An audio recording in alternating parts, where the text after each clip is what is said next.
మహారాష్ట్ర రాజకీయాల్లో operation tiger success అయిందా? చేరికల విషయంలో ఏక్నాథ్ షిండే వ్యూహాత్మకంగా వ్యవహరిస్తున్నారా? ఫిరాయింపుల చట్టం వర్తించకుండా 2/3 తో చెక్ పెట్టారా?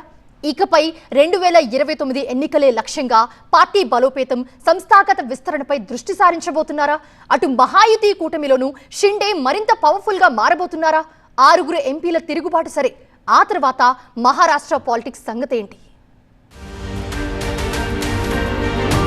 మహారాష్ట్ర రాజకీయాల్లో ఆపరేషన్ టైగర్ కంటిన్యూ అవుతోంది. శివసేన ఉద్దవ్ బాలబ్ సాహెబ్ ఠాక్రే వర్గానికి చెందిన 9 మంది లోక్సభ ఎంపీల్లో 6 తిరుగుబాట జెండా ఎగురవేసి డిప్యూటీ సీఎం ఏక్నాథ్ షిండే నేతృత్వంలోని శివసేనలో చేరడం దాదాపు ఖాయమైందే.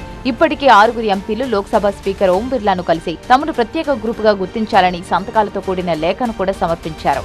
6 ఎంపీల చేరికతో లోక్సభలో ఏక్నాథ్ షిండే నేతృత్వంలోని శివసేన బలం ఒక్కసారిగా 13కు పెరగనుంది. దీంతో 2024 సార్వత్రిక ఎన్నికల్లో 13 సీట్లు గెలుచుకున్న కాంగ్రెస్ తో సమానం కానుంది. అటు 9 స్థానాలతో బీజేపీ 3వ స్థానానికి పరిమితమవుతోంది. ఫిరాయింపుల చట్టం విషయంలోనూ ఏక్నాథ్ షిండే పక్కా ప్లానింగ్ తో ముందుకు వెళ్తున్నారు. తిరుగుబాటు ఎంపీలకు పార్టీ ఫిరాయింపుల నిరోధక చట్టం కూడా వర్తించని విధంగా రాజకీయం చేస్తున్నారు. ఉద్దవ్ సేనకు చెందిన 9 మంది లోక్సభ సభ్యుల్లో 6 అంటే 2 వంతుల సభ్యులు షిండే వైపు జంప్ అవడంతో ఎలాంటి చట్టపరమైన ఇబ్బందులు ఉండవని భావిస్తున్నారు. ఈ క్రమంలోనే నియోజకవర్గాల అభివృద్ధికి నిధులు రాకపోవడం, ఉద్దవ్ వర్గం తీరు నచ్చకపోవడంతోనే షిండే సేనలో చేరుతున్నట్టు తిరుగుబాటు ఎంపీలు ప్రకటించారు. అదే సమయంలో ఏక్నాథ్ షిండే కూడా కీలక వ్యాఖ్యలు చేశారు. తాము ఏ ఆపరేషన్ అయినా సగంలో వదిలిపెట్టమని, ఆపరేషన్ టైగర్ సక్సెస్ అయిందని కామెంట్స్ చేశారు.